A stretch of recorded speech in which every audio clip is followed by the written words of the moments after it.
दोस्तों आज हम आपको ऐसे परिंदे के बारे में बताने जा रहे हैं जिसको आसमानों का बादशाह कहा जाता है। ऐसा परिंदा जिसको पैदा होने के 15 दिन के अंदर ही अंदर खतरनाक ट्रेनिंग करने के लिए अपनी मां के साथ आसमानों में उड़ना पड़ता है। कई किलोमीटर जमीन से ऊपर और 100 से 200 किलोमीटर फी घंटा के हिसाब से तेज हवाएं इसे मजबूत से मजबूत तर बना देती हैं। यही वजह है कि ये परिंदा अपने से 5 गुना बड़े जानवर पर भी हमला करके उसे खुराक बना लेता है। आज की वीडियो आपको हैरान करने में कोई कसर नहीं छोड़ेगी, इसीलिए इस वीडियो का कोई भी पार्ट मिस मत कीजिएगा।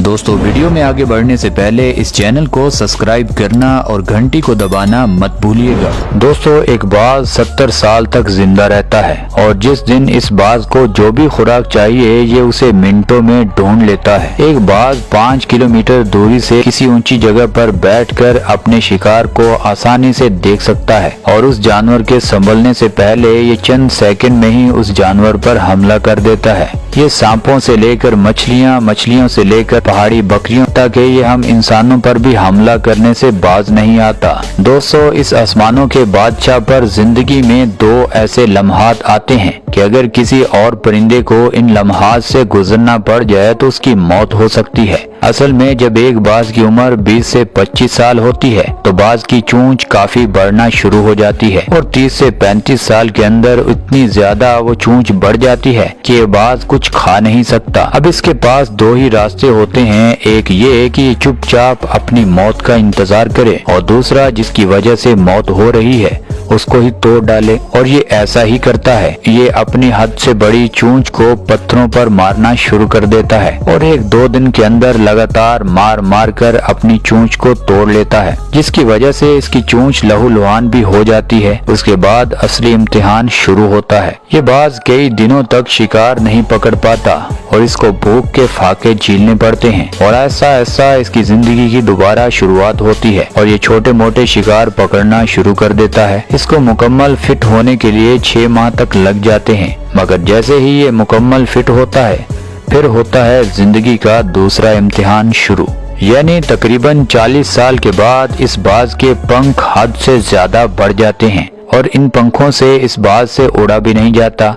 यानी ये किसी भी शिकार का इन पंखों के साथ स्पीड से शिकार नहीं कर पाता। यानी ये जो भी शिकार इतना आसानी से पकड़ सकता है उतना ही ये पंखों की वजह से पकड़ नहीं पाता। यानी इसको एक शिकार पकड़ने के लिए न जाने कितनी कोशिशें करना पड़ती हैं। मगर फिर इस बाज की जिंदगी का दूसरा दौर शुरू होता है। फिर ये बाज अपनी जिंदगी का दोबारा फैसला करता है और ये कुछ दिन अपने घोंसले में चला जाता है और अपनी नुकीली चोंच से अपने परों को काटना शुरू कर देता है। इसको अपने परों को काटते हुए इतनी तकलीफ होती है कि अगर कोई नॉर्मल परिंदा इतनी तकलीफ सह ले तो उसकी मौत हो सकती है, मगर ये बाज खुद को और अपनी जिंदगी बचाने के लिए इतनी तकलीफ देता और सहता है। ये बाज उस दर्द की वजह से कई दिनों तक उड़ नहीं पाता और ये अपने घोंसले में ही भूखा पड़ा रहता है। इसके पर जो इसकी नुकीली चोंच से काटे होते हैं वो आहिस्ता उगना शुरू हो जाते हैं और ये बाज दोबारा से सेहत याब होना शुरू हो जाता है। दोस्तों ये तो थी इस बाज की जिंदगी। अब देखिए इस बाज के खतरनाक हमले। सबसे पहले दोस्तों ये बाज देखिए चालाक लोमड़ी जो दूसरे जानवरों पर हमेशा नजर रखती है और ये खुद शिकारी जानवर है। ये बाज उस पर हमला कर देता है और उसे खुराक भी बना लेता है। हालांकि लोमड़ी को खुराक